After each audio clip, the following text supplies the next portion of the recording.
wanted to go over how to do a balloon garland. I know that a lot of people have been asking me, so I want to take the time to show you guys a video on exactly what I do. We're making one for fun today. This isn't for a session. So I am just going to show you guys what materials you would need and how you go about it. So in front of me I have different materials that I usually use for the garlands. So first and foremost, an air pump. This is an electric pump, plugs right into the outlet. You can get it on Amazon. It's about $20. I've had this one for about a year now. It's tiny, it's great, and it's very convenient. So I definitely recommend having one of those. Another important thing when you're doing the balloon garlands, aside from having that easy access to blow up the balloons, another good thing to have is the clear strips. These strips, if you look closely on here, they actually have little holes on them. So this is what I stick the balloons into. So I'm going to demonstrate in a couple minutes on how I go about that. There's different ways of doing the balloon garland. Some people use string. I don't do the string method. I always found it easier to do this method. So another important thing, obviously the next important thing are balloons. Really can't do a balloon garland with no balloons. And scissors, obviously always come in handy. I tend to use fishing wire. It's clear, it's easy to use. You'll see why I use it. I use it to hang it on the setup. If I don't use the fishing wire, I actually just use regular all-purpose thread, which you can find at any craft store, Joann's, or even online on Amazon. And the next thing that I would recommend to do, which you don't have to do, but it's always nice to have, is a hot glue gun. But you want to have a low temperature hot glue gun. If you don't have a hot glue gun, this little spool is little glue dots. So you'll see why I'll use the glue dots, but the glue dots also help with holding the balloons in place if you do not have a hot glue gun. With the hot glue gun though, you want to make sure that it has the low temp, because if it's hot, you're going to pop those balloons. So you really don't need a lot of material to make a balloon garland. You just need these couple things. There's so many different ways to make a balloon garland. This is just how I happen to do it. It's very easy. It hasn't failed me yet, so this is the way I go about it. Okay guys, let's get started. I'm opening up the bag of balloons. This bag of balloons actually is from Target. I don't normally order my balloons from Target, but I really wanted this color lavender for what I was going to be doing. So these are from Target. Otherwise, you can't go wrong with Amazon. Amazon's great. You can always get them on there. If you type in on Amazon too, if you type in balloon garland kits, then it's very easy to find on there, and you can be very specific also. So like, let's say you were looking for a pink and gold balloon garland. You just type it in on Amazon and it will have all the balloons in there for you. One question that I think is probably important that you guys might be asking out there is, how many balloons do you actually need? Well, there's no rhyme or reason. I always try to do odd numbers. I think things look better in odd numbers than even numbers. So generally, I would recommend blowing up anywhere from like probably 70 to 100 balloons, depending on how big you want them. This backdrop behind me is a 6x8 that I'll be making today. So I'm going to be just doing something traditional, which is very easy to do at home. It's not going to be anything crazy. So I'm going to be starting on the right side, working my way to the left side. So it really just depends on what you're looking for. So when you're ordering, I would say order at least 100 to be safe. You could always blow up X amount and then always add to it. So now I'm going to just open my balloons. I'm going to get started. This is going to be a little loud, so I'm just going to let it go and show you guys how we blow up balloons.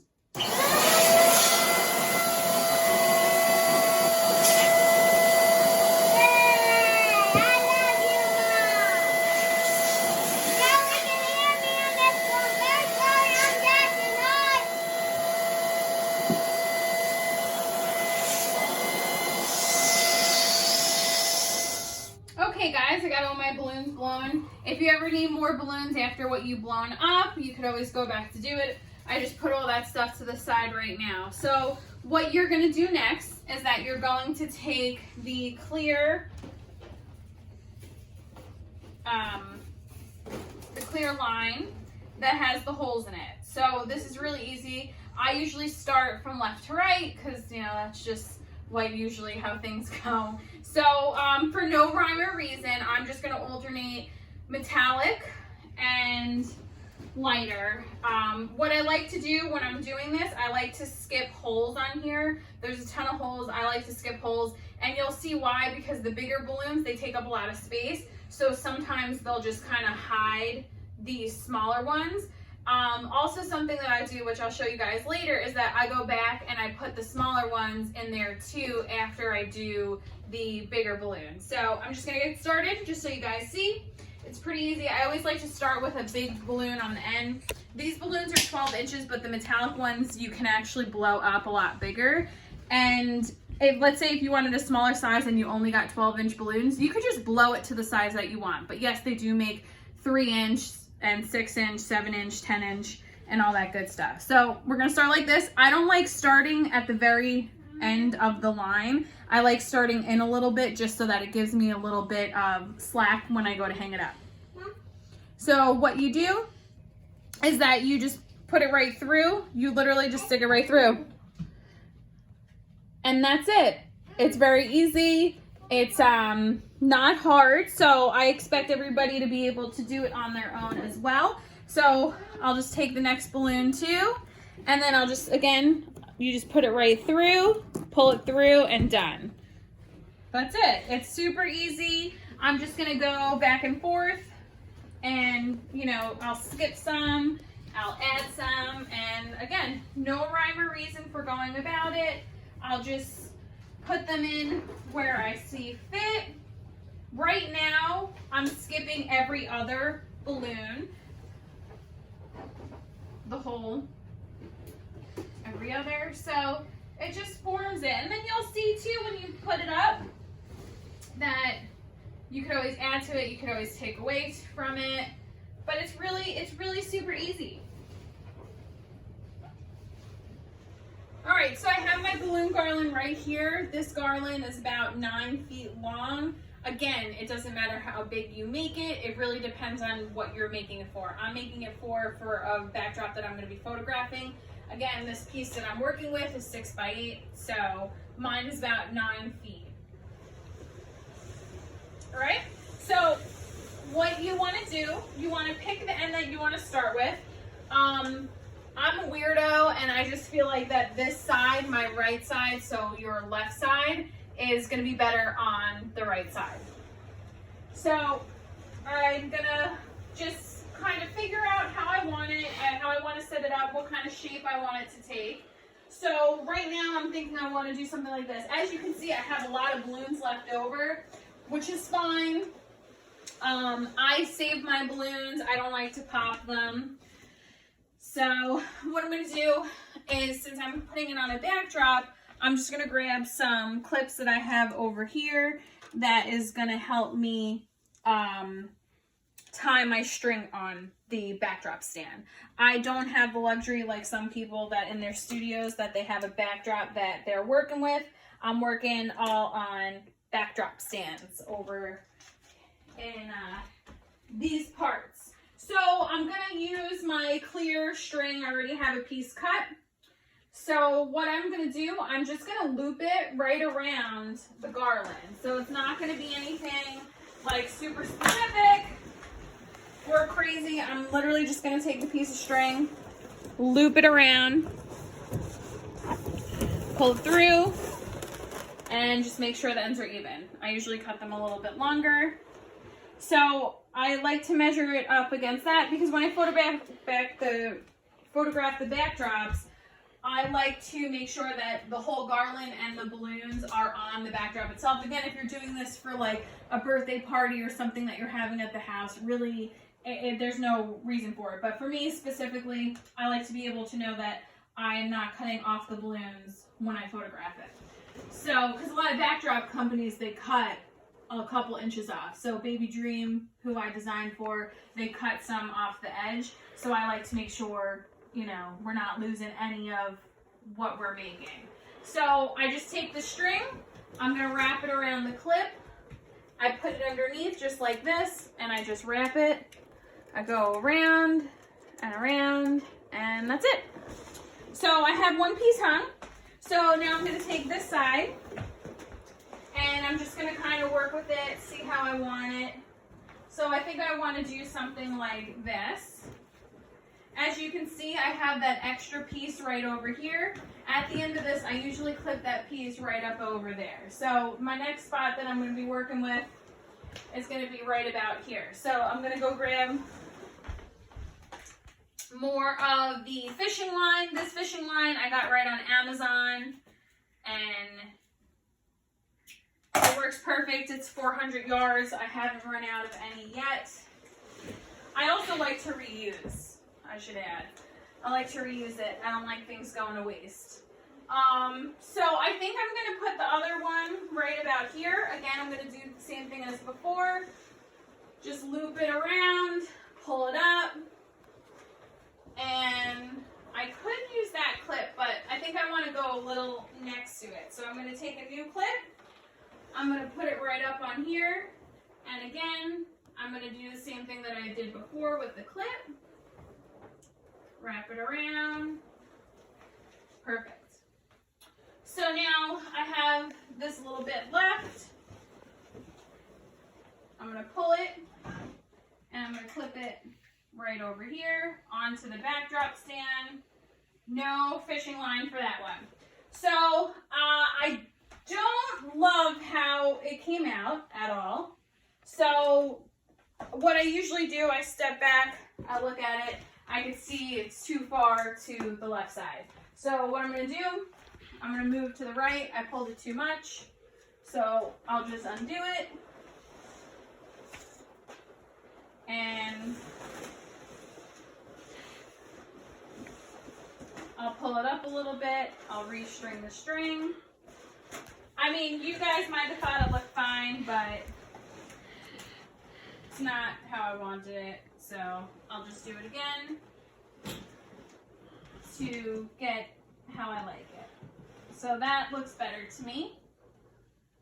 So we'll put this back on, this clip.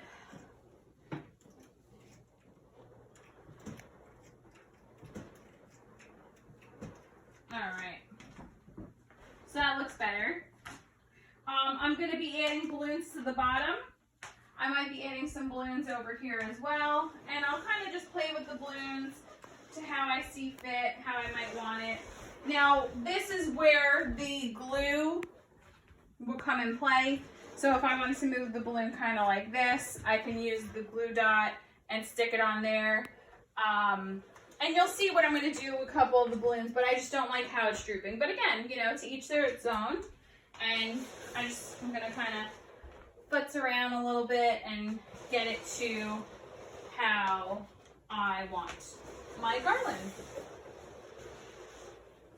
I think I want more of a dip and this up.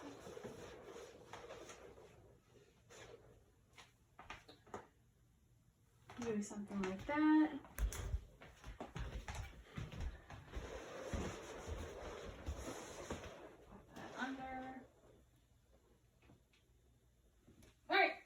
So I'm going to use one of my glue dots over here. I'm going to put the glue dot, it's literally just like a tiny little circle. Put it right like that. And I'm just going to stick it right there so that stays in place. And now when I make my garlands, I don't like when you can see the line in it, especially when photographing. I think it's important to cover all that stuff up. So what I do is I usually take the smaller of the balloons that I've blown up. I put a glue dot on it. And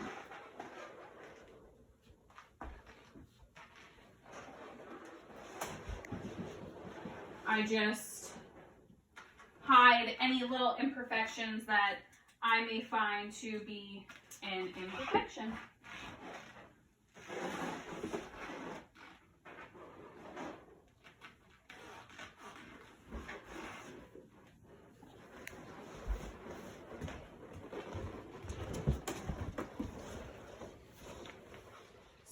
here is the finished product of what I want to show you guys. What I did, I added some little balloons. These are 5-inch balloons right over here. So I just like to stick them into the garland so that it looks a little bit more full. When I make them, like I was saying, I don't like any of that clear string showing. So where I stuck them in, I just kind of, you know, hid them.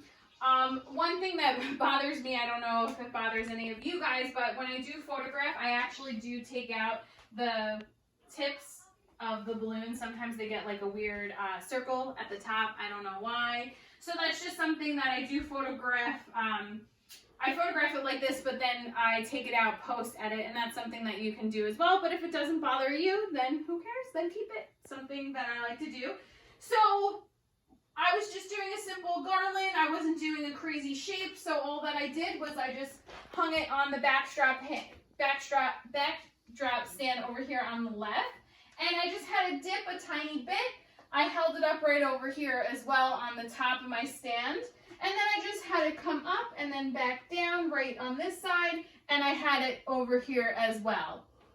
The only thing that's holding this up is 3 different pieces. Otherwise, it's very easy to make balloon garlands. It's not very time consuming. The hardest thing about it is just blowing up the balloons, but as long as you have the electric pump, it really shouldn't be a problem at all. So what I'm going to do, I'm going to photograph this just like this, and then I'll show you the final product as well. And also I am going to add to this, which you can do at home or you can just leave it like this. I'm going to be adding some floral and greenery to this backdrop and photograph it like that. I'm going to do a couple different variations, and I'll show it at the end of this video so you guys can see how the final product was. And I'm also going to make another video where I'm going to be starting from here, and I'm going to make my first balloon wall, and it's going to be a lot of fun. I had a lot of balloons left over. I expect to probably use about 150 balloons for the balloon wall, so we'll see how it goes. I hope you guys like it. I hope that it was easy, and remember to click and subscribe to my YouTube channel. I'll be posting a lot of videos during this time, and I really do hope that they're useful and you guys have fun. You can do this at home. You can do this as a photographer, and you can do this for any birthdays that you may be coming up right now. Bye, guys.